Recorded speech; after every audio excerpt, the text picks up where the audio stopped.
The mismanagement of San Francisco by the local government of that city is often spoken about and has made the city infamous over the world.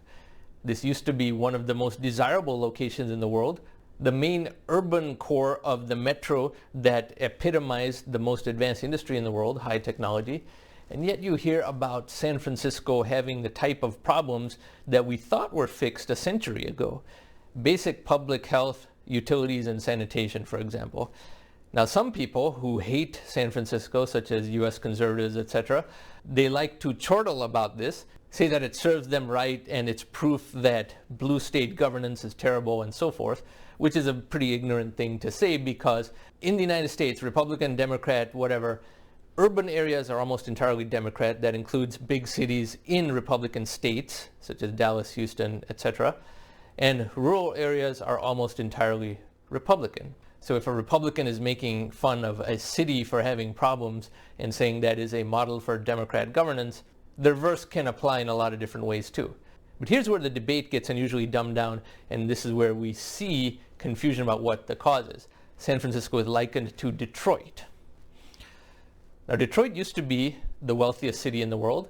In the first 25 years after World War II, the United States had an overwhelming market share on all types of manufacturing, especially automobiles, and cities like Detroit, Cleveland, and Pittsburgh formed a supply chain network and industrial base that was the richest part of the world.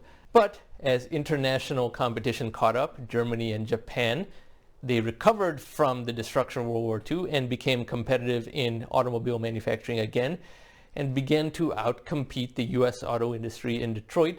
So a lot of Detroit jobs went away. It did not help that unions had made manufacturing worker wages artificially high in Detroit. And because the job base of that area collapsed, a lot of the talented people left and the less talented were stuck there, and therefore you had city dysfunction. So loss of jobs and poverty is what caused Detroit to decline. But in San Francisco, the opposite is true. It's one of the wealthiest places in the world, one of the highest billionaires per capita of any major city in the world. It is where many technology company headquarters are located, and if not headquarters, a major office is over there. So all this tech boom wealth is concentrating in San Francisco disproportionately. So there's almost unlimited money. So why is the city governance falling apart? Because it's clearly not for the same reason as Detroit. It is because too many of these wealthy tech people, they only know about the tech industry and how to succeed in that, and they know almost nothing outside of their own narrow field, and that's enough to make them very wealthy. But they don't even think to keep an eye on who is running the city government, who is the mayor of San Francisco, who is on the San Francisco Supervisory Board, and so forth. Therefore, they are not keeping an eye on who is watching the store, and therefore officials in San Francisco, they forget what their real job is, which is, like I said, utilities, public health, sanitation, keeping crime low, etc., and then get on these weird ideological views because, as I say in this video up here, the dominant political ideology in the United States is to simply fight against nature no matter what. And when you fight against nature, it's always fun to do that with other people's money, taxpayer resources. So people in San Francisco go on these weird crusades to rectify injustices that occurred thousands of miles away and more than a century ago versus keeping their own city running. Bill Maher tearing into San Francisco's potential reparations for slavery. Proposals include a $5 million payment to black residents and a complete clearing of personal debt. And black Americans also reportedly get an annual income of at least $97,000 for 250 years and will be allowed to buy homes within the city limits for $1 a home. Here is Bill Maher. Why are you talking against the woke craziness? Because it's crazy. Is it not crazy? They said it would cost and by the way, San Francisco doesn't have a history of slavery or anything like that, you know. It would cost every citizen left $600,000 each.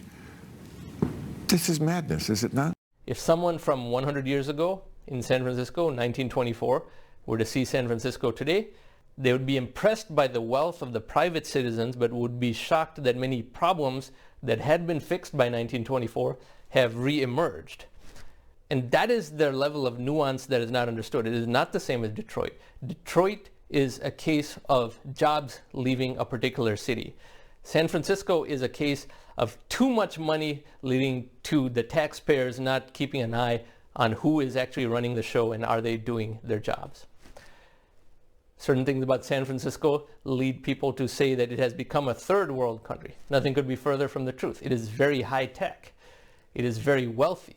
It is much wealthier than the US national average. It is one of the wealthiest cities in the world. That's why third world is not the appropriate description about it. There's a new term I've created called post-first world.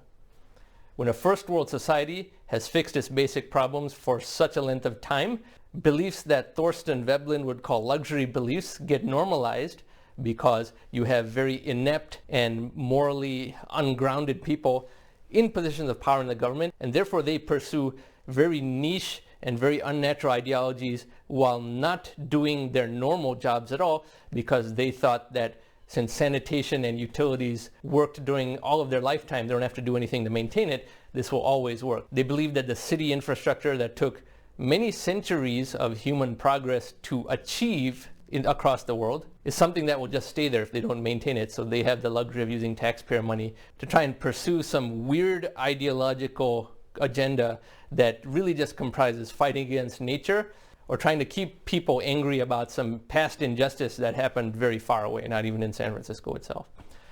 So San Francisco's situation is a very good test of the immune system of civilization itself, because the problem is not a shortage of money.